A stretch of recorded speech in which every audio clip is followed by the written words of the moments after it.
I believe health savings accounts are one of the most effective places you can invest your money, but only if you know the rules around how to properly use them.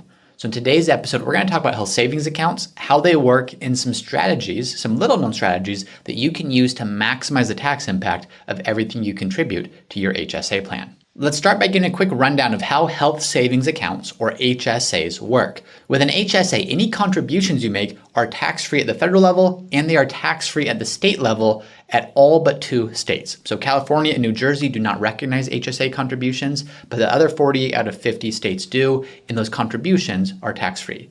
Now, these contributions also continue to grow tax-free. So with an HSA, and we'll get to this in a little bit, you have to keep some of your money in cash, but you can invest the difference. You can invest the remainder, and that money grows tax-free.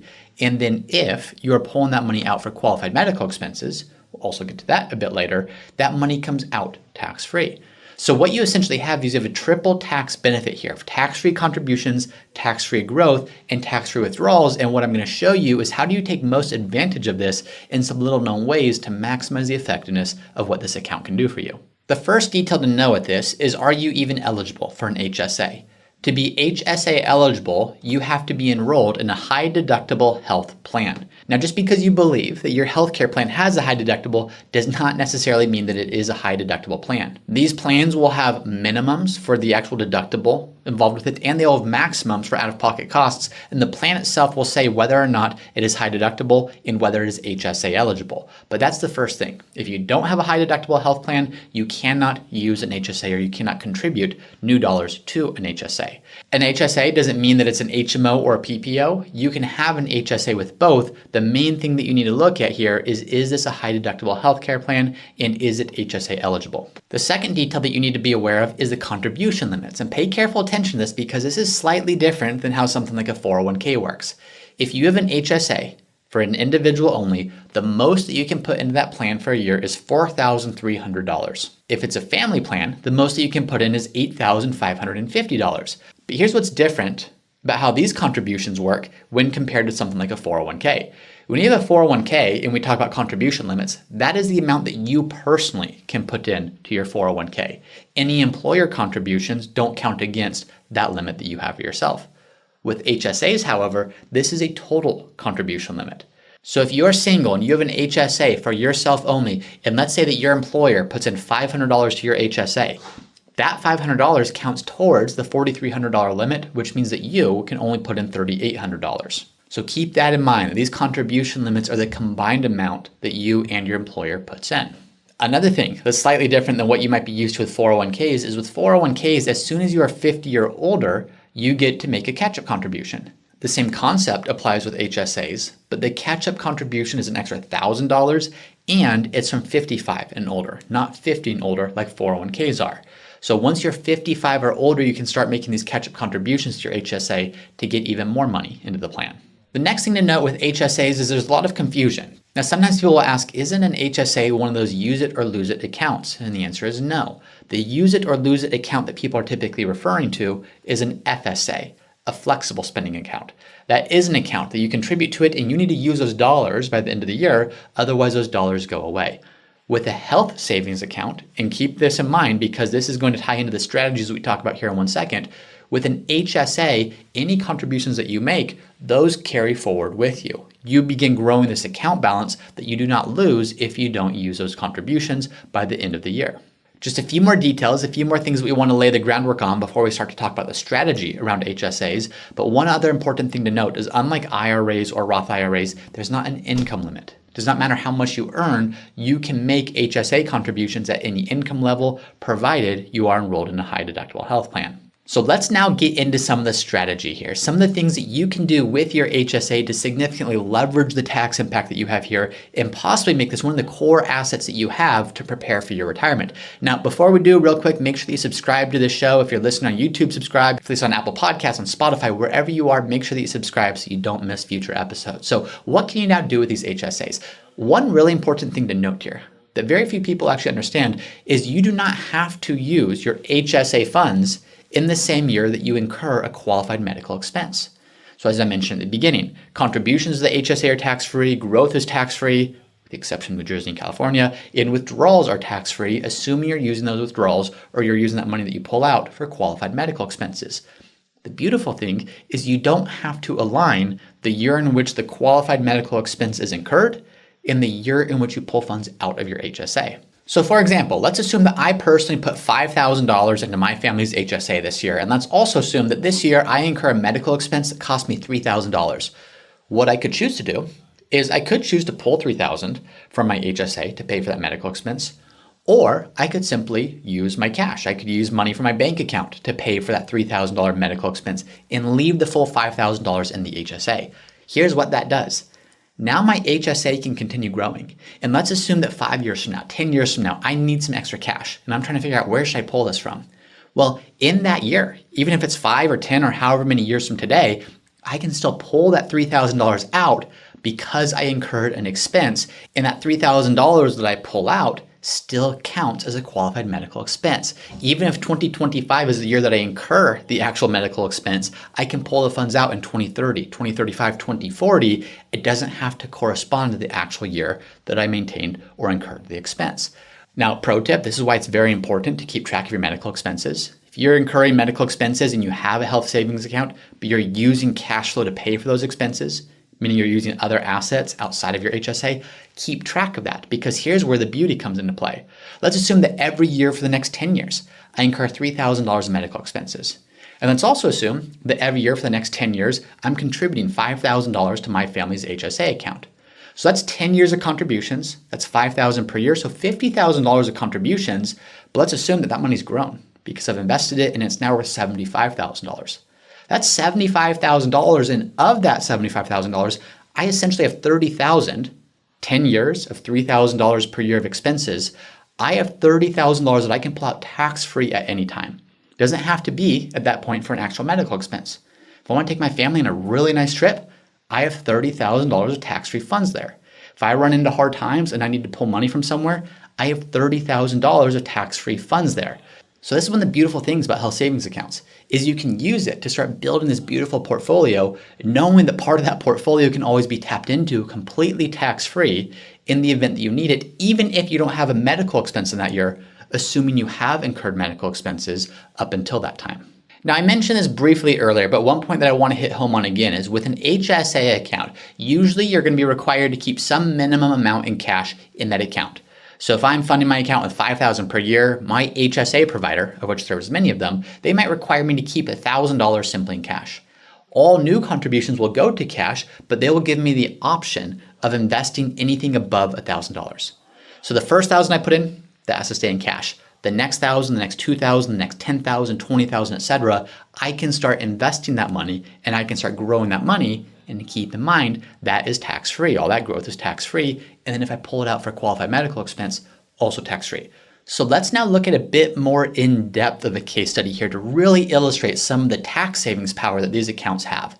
Let's look at John. John is 40 years old and he's going to work until the age of 60. Every year, John puts in $5,000 to his health savings account, which means John gets a $5,000 tax deduction for doing so. Now, of course, we have to assume that John's married in this case because his limit would be $4,300 if he was single. So we're just making some assumptions here, using some round numbers, $5,000 for the next 20 years.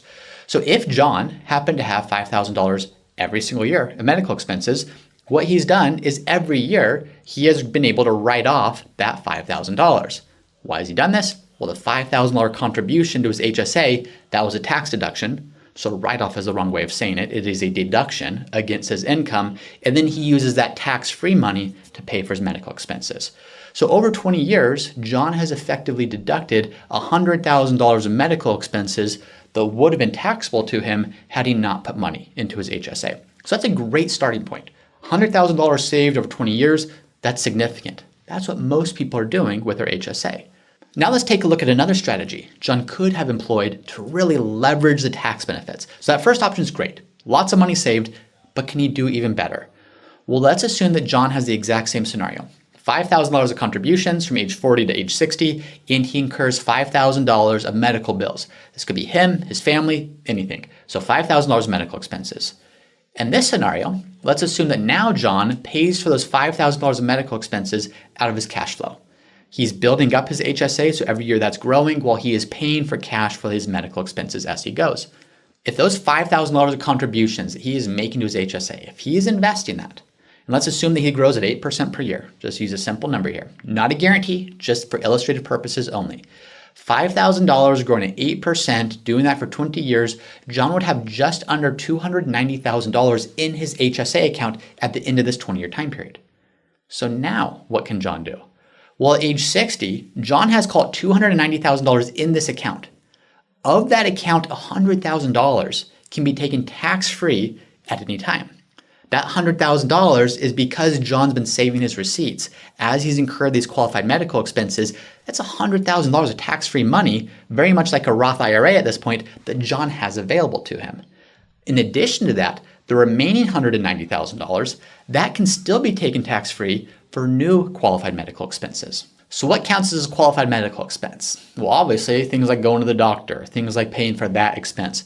But what about COBRA premiums? Certain long-term care insurance premiums, Medicare premiums, not Medigap, but Medicare premiums. All these things that you will have in your retirement, how great would it be if you had a tax-free way of paying for those things? That's exactly what could happen in this case for John, is of his $290,000, which keep in mind, that can keep growing. It doesn't have to stop growing simply because he retired. He essentially has $190,000 to cover these things. Medicare premiums, COBRA premiums, maybe between age 60 to 65, or other insurance premiums, actual healthcare costs. He has a good chunk of money to do that, not to mention he has $100,000 that he can do whatever he wants with.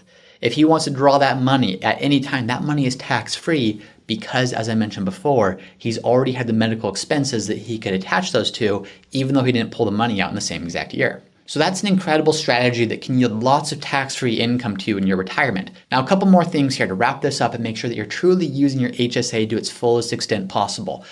At the age of 65, if you are not using these funds for healthcare expenses, you can now start drawing these funds for anything.